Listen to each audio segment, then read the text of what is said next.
हे पितळाची भांडी स्वच्छ करण्यासाठी आपण एक मॅजिकल पावडर तयार केलेली आहे.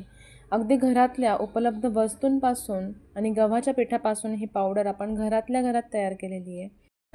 अगदी एका सेकंदाच्या आत तुम्ही बघू शकता, पावडर लावल्यानंतर थोडंसं पाणी लावलं की हलक्या हाताने नुसतं पुसलं तरी भांडी एकदम चकाचक झालेली आहे. सगळ्यात महत्त्वाची गोष्ट म्हणजे ह्या पावडरीपासून आपण प्रत्येक भांडं लखलख करू शकतो. पितळाची भांडी असो, स्टीलची भांडी असो, कोणत्याही धातूचे भांडे एकदम स्वच्छ असे लखलख निघतात. आणि तसेच ह्या भांड्यांची पूर्ण धुवून झाल्यानंतर कशा पद्धतीने काळजी घ्यायची हे मी मोठ्या व्हिडिओत सांगितलेलं आहे.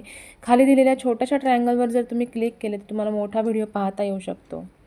व्हिडिओ जर आवडला तर नक्की एक लाईक करा, व्हिडिओला जास्तीत जास्त शेअर करा आणि तेजस्वीज होम किचनला सबस्क्राईब करायला विसरू नका. धन्यवाद.